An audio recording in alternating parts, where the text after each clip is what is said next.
Do Senhor, amados, Deus abençoe a todos. Nesta manhã, ainda naquela escala de irmãos que estão pregando pela manhã, eu quero chamar o Augusto para que traga a palavra que Deus colocou no seu coração para entregar à igreja. Vamos orar pelo irmão Augusto.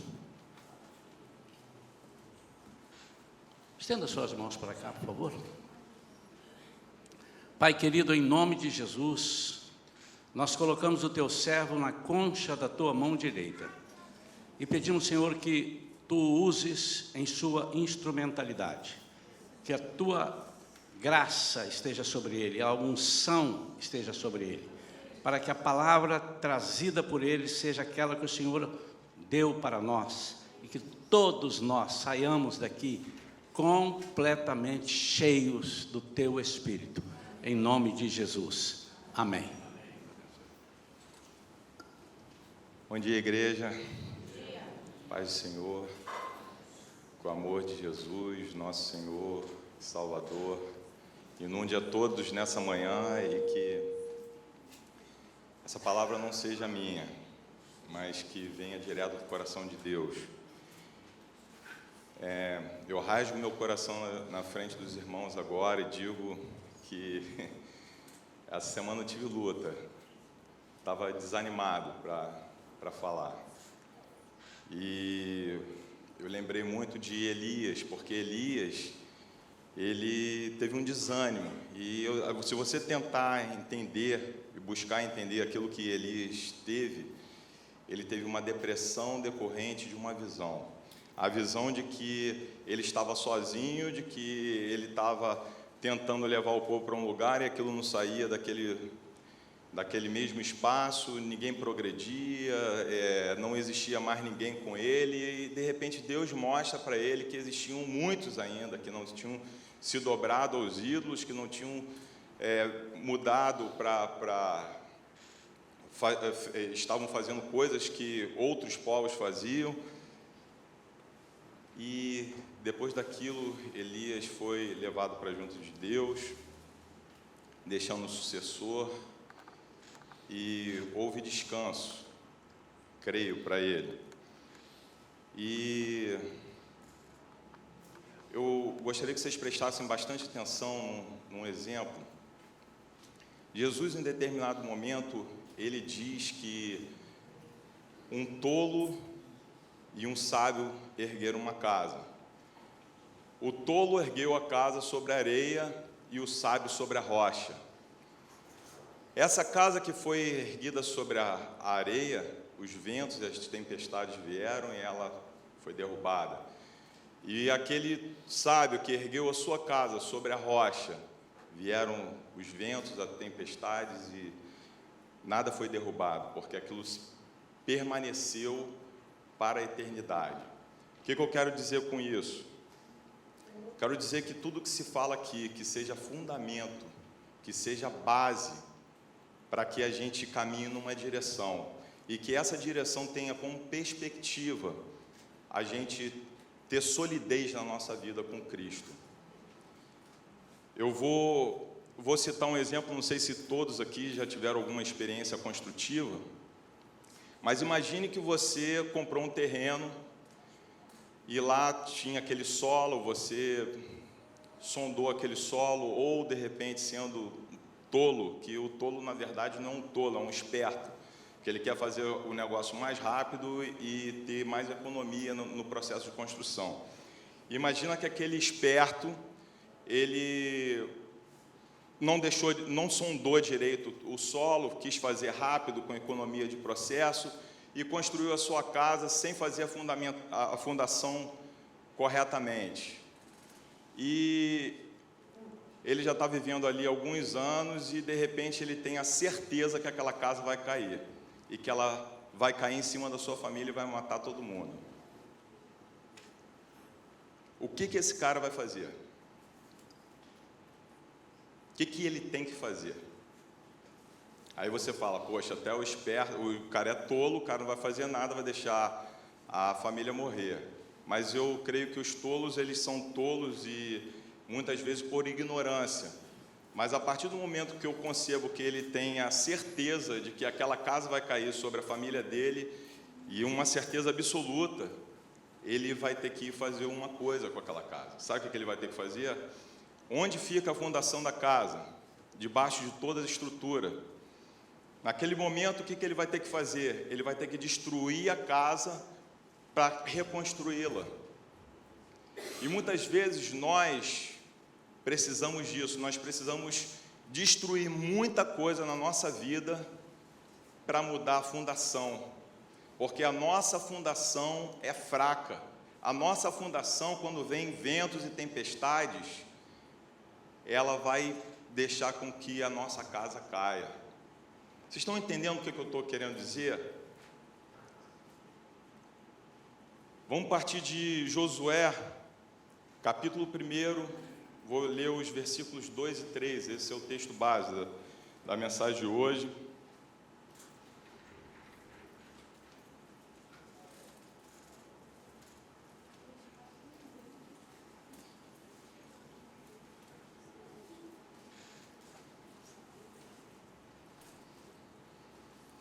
Leiamos. Moisés, meu servo, morreu. Agora levanta-te, atravessa este Jordão, tu e todo este povo, para entrar na terra que estou prestes a entregar nas mãos dos israelitas. Todo lugar que a planta dos vossos pés pisarem, eu vos dou como prometi a Moisés. Amém. Amém. Estamos juntos. Esse momento é sensacional, porque Josué está com todo aquele povo na frente da terra prometida. Não entrou ainda não, tá? E aí Deus fala isso para ele. Olha só, Moisés morreu, agora você é o líder. E você vai liderar essa galera aí. E vocês vão entrar nessa terra. Mas não se preocupem que todo lugar que vocês pisarem, esse lugar já é seu. Muitas vezes, quando a gente pensa isso, como hoje nós somos cristãos e nós focamos muito nas promessas que Deus tem para a nossa vida, a gente já pensa só em bênção, né? Poxa, onde eu pisar ali, Deus vai me dar aquele terreno. Onde eu pisar ali, Deus vai me dar aquele carro. Onde eu pisar, Deus vai botar meus filhos nas melhores escolas. E Deus não está falando isso aqui. Porque a terra prometida, ela significa algo muito mais profundo do que todas essas coisas materiais. A terra prometida, ela significa um lugar de descanso, um lugar que muitas vezes nós ainda não alcançamos. Sabe aquele filme que você começa a assistir e ele conta uma parte lá na frente e depois ele volta para contar a história para dizer como é que eles chegaram naquele ponto? Vamos fazer isso? É assim, esse momento já está lá adiante, mas antes disso muita coisa aconteceu lá atrás. Deus criou o homem, vamos partir lá desde o princípio, bem do princípiozinho. Deus criou o homem, Adão, Eva, e botou eles num jardim, num lugar maravilhoso, e em determinado momento Deus vê que aquele homem não se sustentou, e ele caiu, e houve uma separação, algo tremendo que a gente não tem condição de conceber, de entender o que aquilo significa, porque depois desse momento, eu acho que integralmente nunca mais se viveu essa relação tão próxima como o homem tinha na origem. Tudo bem, naquele momento em que o homem caiu, Deus já decretou, vai voltar um dia, porque essa serpente que te enganou vai ter a cabeça pisada por alguém que eu vou enviar e que vai pisar a cabeça dessa serpente e vai dar a vitória completa, porque vai restaurar. Qual é a vitória completa? A restauração da nossa relação com Deus. Ok. Depois disso, ainda em Gênesis, Deus planta uma semente. Portanto, alegoricamente, a gente começa a entender que E ainda em Gênesis, Deus começa a salvação da humanidade. Deus, naquele momento da queda do homem, Deus promete, mas isso é um processo. A salvação do homem não foi algo assim de repente. A gente pensa, mas Cristo veio e realizou. Mas isso veio a partir de um processo. Como começa o processo? O processo começa a partir de Gênesis, quando Deus chama Abraão. E Deus chama Abraão para que ele fosse pai de uma grande nação. E essa nação tem um propósito. Qual é o propósito dessa nação? Ser um povo que se chama pelo nome de Deus. Aí tem todos os percalços na vida de Abraão, tem todos os percalços na vida de Isaac, tem todos os percalços na vida de Jacó, e aquele filho de Jacó, José, é enviado para o Egito pelo próprio Deus, através da escravidão, chega lá, se torna um grande governante, e a história do povo ainda está se iniciando. Ele busca a família toda e todos vão viver lá no Egito. São 70 pessoas, cerca de 70 pessoas que chegam ao Egito, e no final são 3 milhões que, após 400 anos de incubação dentro daquela terra, eles estão lá, só que agora não como governantes, mas como escravos. Mas está tudo dentro do processo da salvação de Deus. Porque muitas vezes a gente pensa que a escravidão, ou esse problema, ele levou o povo a cair, ou foi por causa de alguma coisa que eles fizeram, mas está tudo dentro do processo de Deus, porque a Bíblia é perfeita. Enquanto eu estou falando, vocês têm que começar a pensar no Novo Testamento. Porque tudo que é falado, tudo que é contado, todas as histórias do Antigo Testamento são sombras daquilo, perfeitas, daquilo que aconteceu no Novo Testamento. Perfeitas, perfeitas, e a gente vai chegar, pela comparação da alegoria, eu vou mostrar isso para vocês. Então, em Gênesis, ele inicia o processo da salvação, e em Êxodo, ele vai iniciar o processo da libertação, ainda dentro do processo da salvação. Um povo que era escravo, tinha mentalidade de escravo, um povo que tinha nascido ali, se você vê 400 anos, as pessoas nascem sem saber o que é liberdade, e eles crescem, estão ali no meio daquele povo estrangeiro, com uma cultura diferente da sua, deuses diferentes do seu, e de repente Deus envia Moisés, constrói Moisés, e Moisés vai como um líder ordenado por Deus, a quem Deus dava todo o sustento para promover a libertação. E Moisés vai lá a partir da ordem de Deus, com a autoridade dele, pelo poder dele, e inicia uma libertação do povo, tira o povo com mão forte e poderosa daquele lugar, e o povo vai no caminho da terra prometida. Muitas vezes nós, como crentes, nós iniciamos esse processo. O processo da salvação na nossa vida, agora hoje, tenta entender a comparação, é um processo. Nós cremos em Deus, acreditamos que Jesus foi o nosso Salvador, que Ele morreu por nós, e nós decidimos, eu quero esse Jesus, eu quero estar com Ele, eu quero conhecer Ele, e aí a gente faz uma coisa muito especial, poxa, vamos batizar, batizamos, saímos daquele tanque como se a gente tivesse assim, cara, tô limpo de tudo. Só que não acabou, apenas iniciou, a gente está começando num processo, e o processo ele só vai encerrar no dia da nossa morte. E naquele momento em que o povo é liberado daquela terra, é como se ele acreditasse o suficiente para ele ser liberto. para ele sair de um estado de escravidão. É isso que acontece quando a gente levanta a mão para Jesus e a gente fala assim, eu quero. Então eu saí de um estado de escravidão e agora eu tenho a liberdade. Só que existe um caminho muito longo para isso. Para eu chegar num lugar que é mais do que um estado de liberdade, é um estado de descanso. E esse lugar está lá, não muito longe, tá?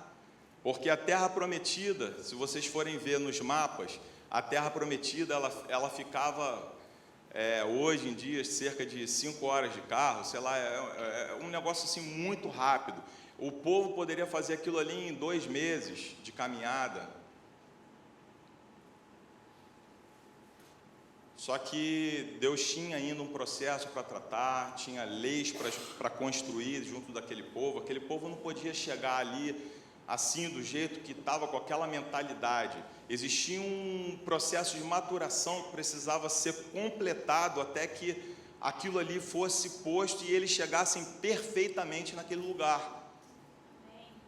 Porque chegar de forma imperfeita significaria que aquele povo seria mais cedo ou mais tarde fracassado.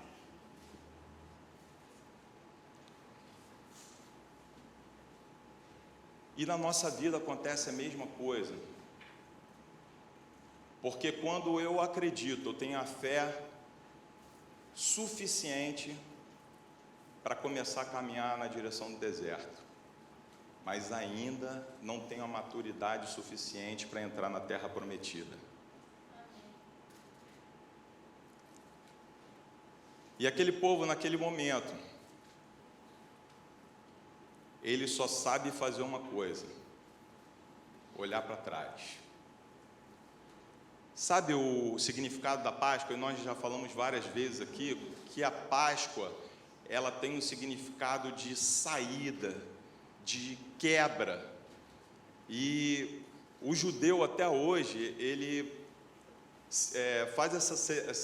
realiza essa cerimônia de uma forma muito específica, muito diferente da gente. Eles lembram, é sempre para lembrar aquele momento em que os pais deles saíram daquela terra de escravidão, e uma das ordens de Deus para aquele povo era não olhar para trás. Só que você vai ver, se você ler as Escrituras, que em todo momento o povo olhava para trás e resmungava, e se rebelava, e falava, por que você me trouxe para esse lugar? Eu deveria ter ficado lá. E ainda, na continuidade dessas alegorias, a gente chega em Números. E Números é praticamente a história de Moisés, do final de Moisés. Moisés, na verdade, em Deuteronômio, ele vai escrever Deuteronômio, porque ele está meio que se despedindo do povo, mas Números mostra o final da liderança dele, historicamente. Eles chegam à porta daquela terra, uma terra que mana leite e mel, e enviam 12 espias. Vocês vão lá e chequem todas as condições, que nós vamos traçar as nossas estratégias.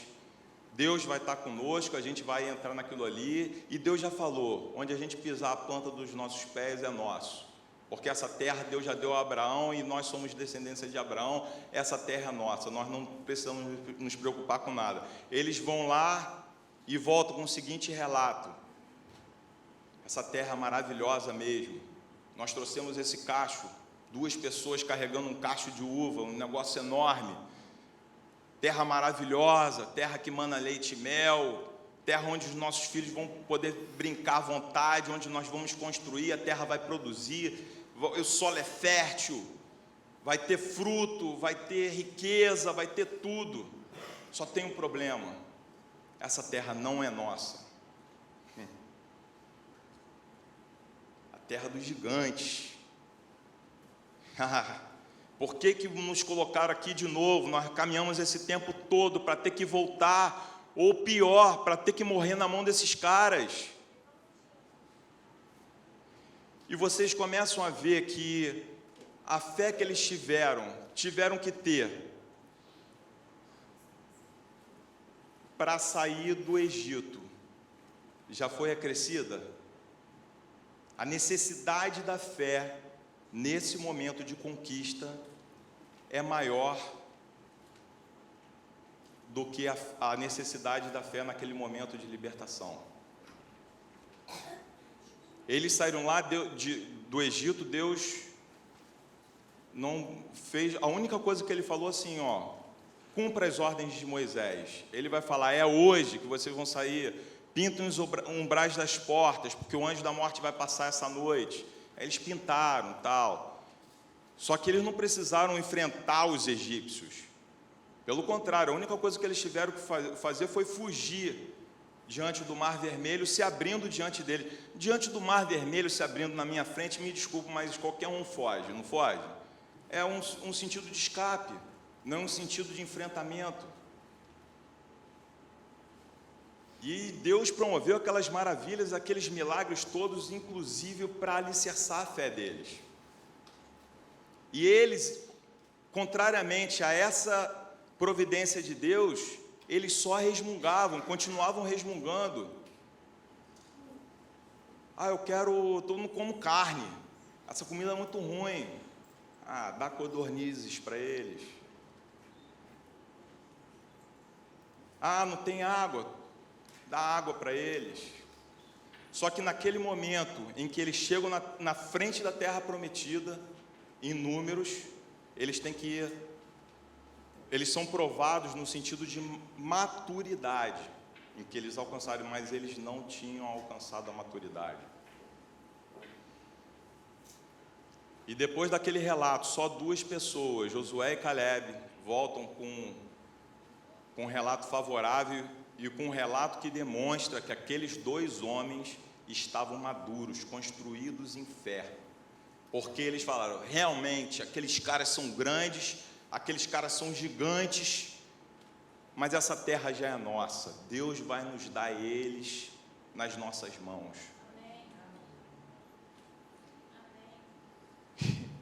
Só que o juízo de Deus já estava decretado, porque aqueles outros homens já tinham contaminado o povo, e o povo, como se não tivesse nenhuma culpa, também tinha culpa, porque não tinha amadurecido, tinha visto todas as maravilhas de Deus, coluna de fogo, nuvem, maná caindo do céu, todas as coisas, todas as provisões, todo o sustento, toda a libertação do Egito, e aquele povo não tinha crescido em nada.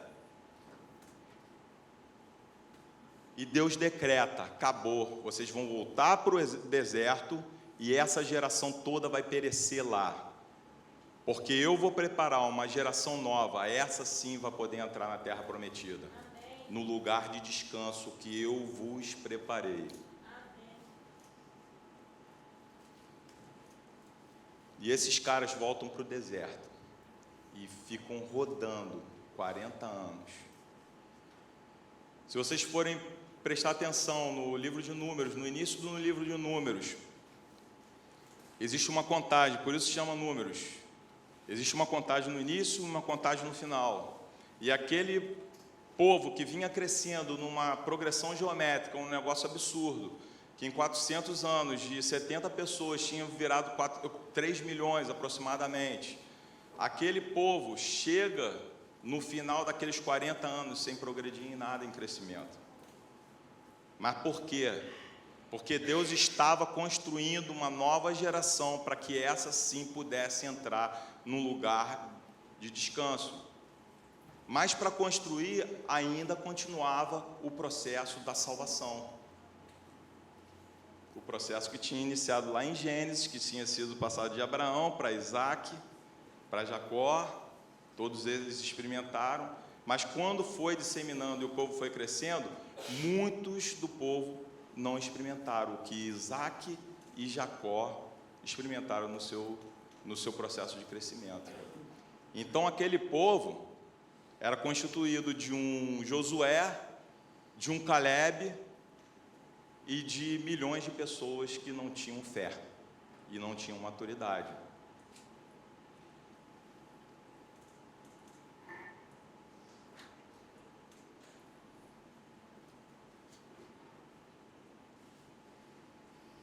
E eles voltam para o deserto, ficam 40 anos lá, e quando eles retornam, agora, no início desse texto, como a gente leu, já sob a ministração e liderança de Josué, eles estão prontos para entrarem na terra prometida.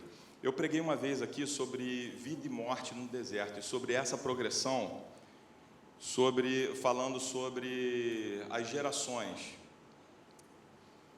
E se tem algo que arde no meu coração, é ver que a nossa igreja, a igreja, não estou falando Shalom, porque a minha igreja é muito mais do que a Shalom.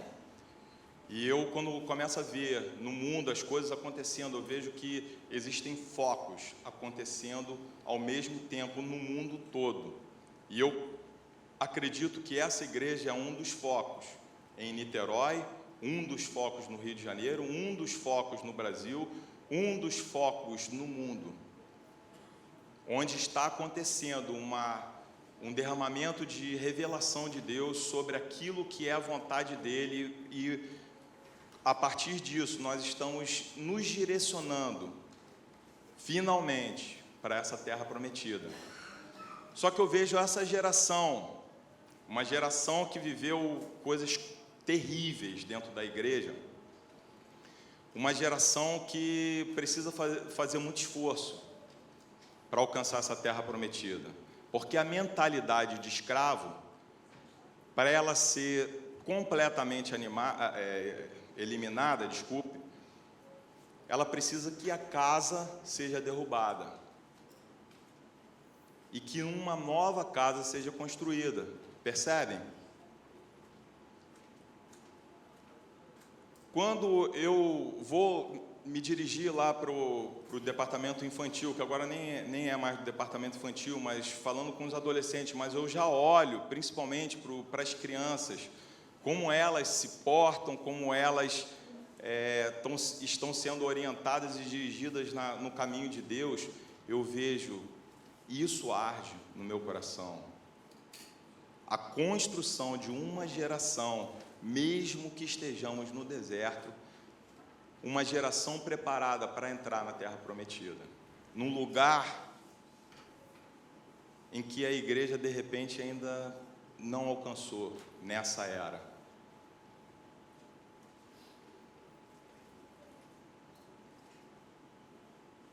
E chegando lá, o livro de Josué é a antítese de Números.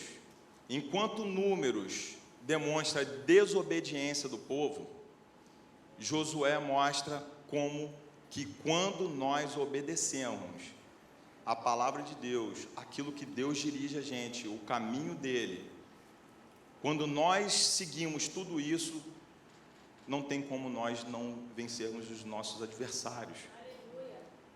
E quando eu falo adversários, eu creio que algumas das pessoas devem pensar assim, aquele cara que está contra mim, aquele cara que está me roubando, aquele cara que está disputando uma vaga comigo no meu emprego. E eu falo, os nossos adversários são espirituais.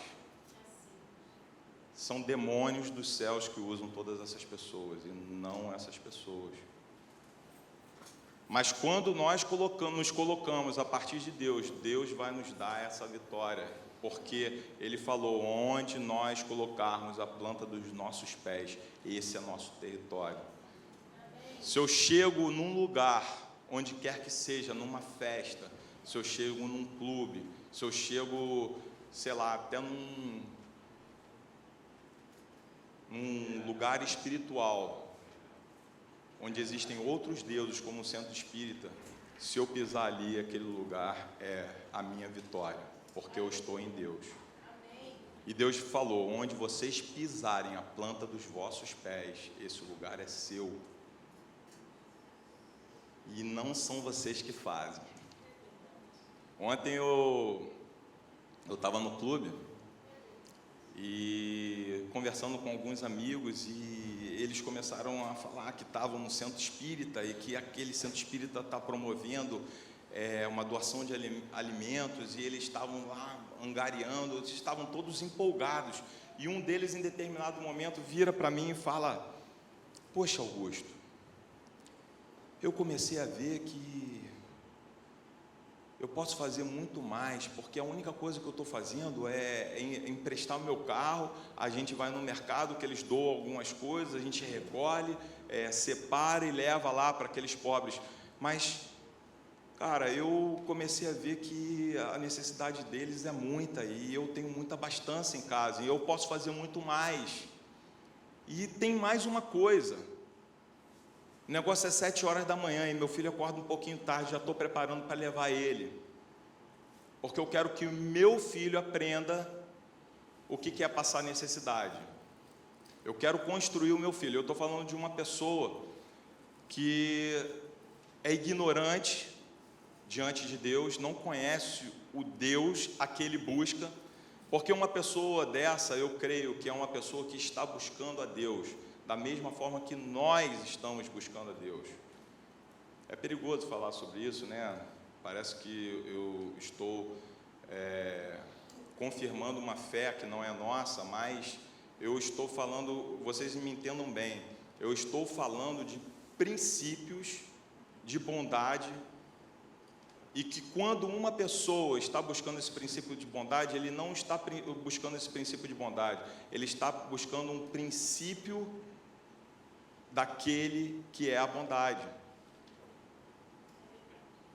E ele tem isso ardendo dentro dele, só que ele não conhece o caminho. Só que se nós não mostrarmos o caminho, não o ajudarmos a entender esse caminho e os erros do caminho a que ele segue, esse homem nunca vai saber qual é o caminho.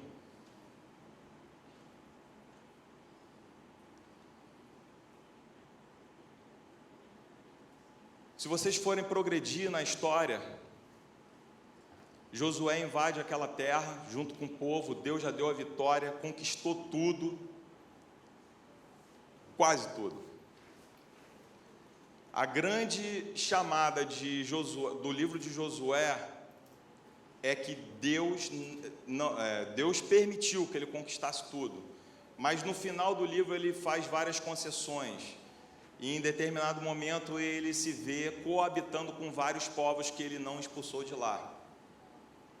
E a analogia que a gente faz com a nossa vida hoje é: quanto que você conseguiu conquistar da terra prometida na sua vida? Porque se nós progredirmos ainda mais na Bíblia, nós vamos ver que o próximo livro é o livro de Juízes, e o livro de Juízes é um livro de histórias ruins, não de sucesso, mas ele mostra justamente que o povo, não tendo conquistado toda aquela terra, ele acabou sucumbindo, ele acabou perecendo, e ele precisava de um ou outro homem para ajudar, porque a apostasia era grande no povo. Sabe qual é o lema do livro de Juízes? O lema do livro de Juízes é: e cada um fazia aquilo que era bom aos seus próprios olhos. E se você for ler o livro de Juízes, no final do livro de Juízes, tem uma história que ocorre lá que é igualzinha à história de Sodoma e Gomorra, para você notar o nível de perversidade que aquele povo tinha alcançado, simplesmente por não ter conquistado a terra completamente e por estar abrindo concessões, e aquelas concessões terem dominado a vida daquele povo. Novamente, aí Deus enviava um juiz, o juiz libertava, aí daqui a pouco eles entravam em apostasia de novo, pereciam, porque a vitória só poderia ser através de Deus e da fé que eles necessitavam depositar nele, porque a vitória, eles tentaram ainda ter vitória a partir dos seus próprios esforços. Em Samuel eles tentam ainda levando a arca. A gente leu recentemente isso. Eles pegam a arca e levam para a batalha. Eles tentam persuadir Deus. Deus, vou levar a arca e a arca tem que dar a vitória para a gente. O que acontece? Eles não tinham Deus, não tinham a essência de Deus. E o que acontece com aquela arca? É capturada e eles perdem a batalha. A nossa vida, ela está nesse sentido. Vocês podem perceber que todas as alegorias do Antigo Testamento, são sombras para nós no Novo Testamento. Só que Jesus já veio determinar um sentido de realização na nossa vida. E é um ano de jubileu que Ele determinou para a gente, um ano de descanso. O que você quer? O que você pensa como um ano de descanso na sua vida? E que eu sei que você não alcançou ainda.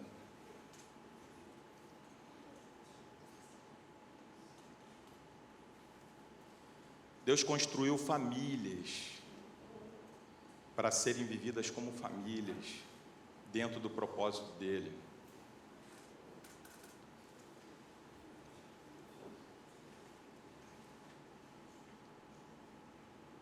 Existe um sentido na nossa vida que não pode ser perdido. Sabe qual é? Nós, dentro dessa mentalidade que se constrói para a igreja, dentro de tudo de errado que a gente já viu, e que a gente já perdeu o foco naquilo que Deus tem reservado para a gente, tem um pastor chamado Paulo Borges Júnior, e ele é um mestre, descreve muito bem. Ele nos traz um sentido que nós temos uma identidade, uma natureza e um propósito. Como identidade, nós somos nascidos de Deus, e a partir da figura de Deus como amor, nós somos amor. A partir do momento que nós resolvemos nos transformar e aceitar Jesus, que é a fonte da nossa transformação, nós precisamos enxergar que nós temos essa natureza nova, uma natureza de amor. E a nossa identidade é uma identidade de graça, uma identidade que nos leva a enfrentar as pessoas e abraçá-las, não como oponentes, não como inimigos, mas como pessoas afins, pessoas que necessitam e que precisam ser abraçadas e confrontadas nesse abraço, a partir de um sentido de graça. Mas tudo isso tem um propósito. Sabe qual é o propósito da nossa vida real? É a comunhão. A comunhão com todos os entes. A comunhão a partir da igreja, que se revela como Jesus e que vai para o mundo e revela Ele. E a partir dessa revelação nós temos comunhão com aqueles que buscam a Deus, mas na sua ignorância não o alcançam.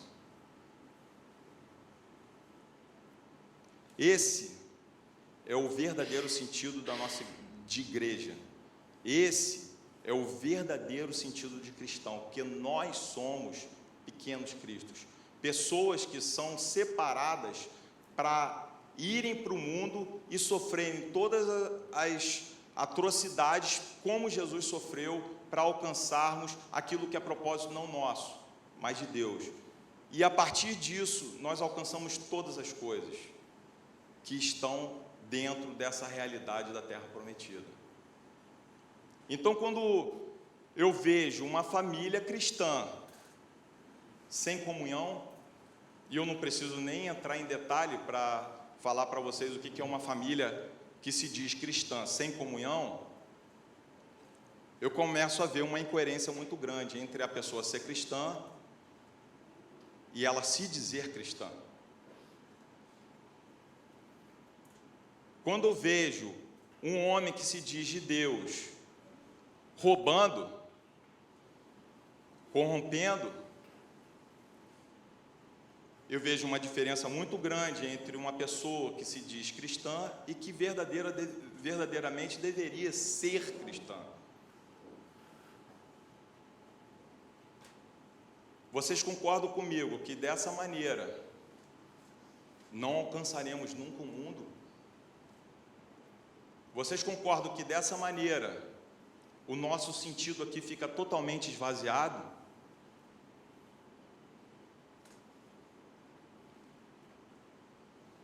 Para concluir, e para demonstrar verdadeiramente que o Antigo Testamento se liga totalmente com o Novo, eu convido vocês a abrirem suas Bíblias em Hebreus, capítulos 3 e 4.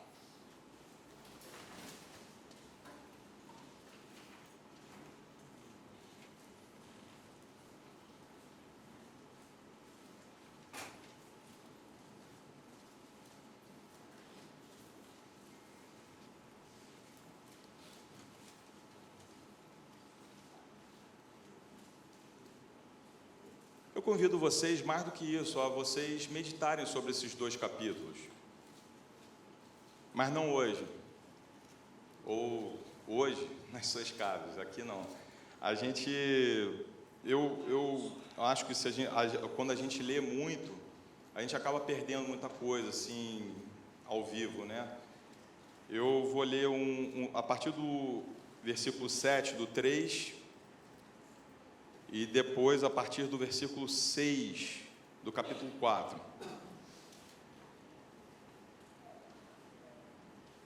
Diz assim: assim como proclama o Espírito Santo, hoje, se ouvirdes a minha voz, não endureçais o vosso coração, como ocorreu na rebelião durante o tempo da provação do deserto, onde vossos pais me tentaram, pondo-me à prova, ainda que durante 40 anos tenham contemplado as minhas obras.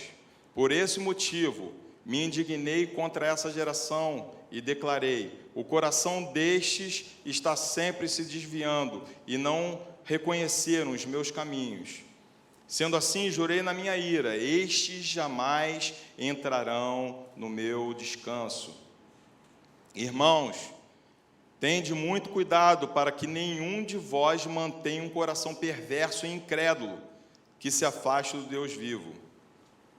Pelo contrário, exortai-vos mutuamente todos os dias, durante o tempo que se chama hoje, de maneira que nenhum de vós seja embrutecido pelo engano do pecado. E aí ele vem falando do lugar de descanso, no capítulo 4. Portanto, considerando, a partir do versículo 6, portanto, considerando que ainda faltam alguns para entrar, e aqueles a quem antes foram pregadas as boas novas não ingressaram por causa da desobediência, determina Deus uma nova oportunidade, e se chama hoje, ao declarar muito tempo depois, por intermédio de Davi, e conforme o que já fora proclamado antes: hoje, se ouvirdes a sua voz, não endureçais o vosso coração. Porque se Josué lhes tivesse oferecido descanso, Deus não teria feito declaração posterior a respeito de outro dia. Sendo assim, ainda resta um descanso sabático para o povo de Deus, pois toda pessoa que entra no repouso de Deus também descansa nas suas obras, como Deus descansou das suas. Diante disso, esforcemos-nos por entrar naquele descanso, para que ninguém caia no mesmo exemplo de desobediência. Sabe o que ele está falando aqui? Ele está falando que o descanso que Josué promoveu para o povo, e que eles alcançaram aquela terra lá, não foi completo, mas que uma pessoa já nos deu a condição de completar esse descanso: Jesus Cristo, nosso Salvador, pela obra completa, que não nós realizamos, e que nós não realizamos aqui, que não nós realizamos no dia da nossa conversão, mas que Jesus realizou por completo, que nós só merecemos pela graça dele, porque em sentido nenhum outro nós somos merecedores dessa salvação. Amém, igreja? Amém. Vamos orar. Que Deus continue falando nas nossas vidas e nos nossos corações sobre esse lugar de descanso que nós queremos, que eu sei que todos aqui querem, e que nós precisamos alcançar como lugar de vida plena. Amém? Pai, nós te agradecemos, Senhor, pelo dia de hoje. Senhor, te agradecemos pela palavra, Senhor, que o Senhor vem revelando ao nosso coração. Senhor, porque o Senhor já se revelou, a partir daquele momento, das tuas leis, o Senhor começa a revelar a tua santidade, Senhor. E hoje o Senhor já, como tinha prometido, o Senhor já realizou, que aquelas leis seriam colocadas nos nossos corações.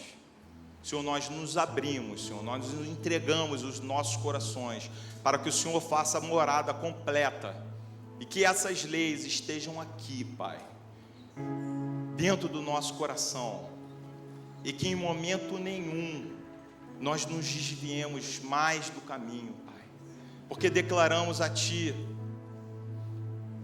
nós cremos, muitas vezes não o suficiente, mas queremos crer, Pai, aumenta a nossa fé, para que tenhamos essa fé suficiente de que onde nós pisamos, a planta dos nossos pés, é terra santa, terra que o Senhor nos dá, para a contemplação não da nossa obra, mas da Tua obra, Pai.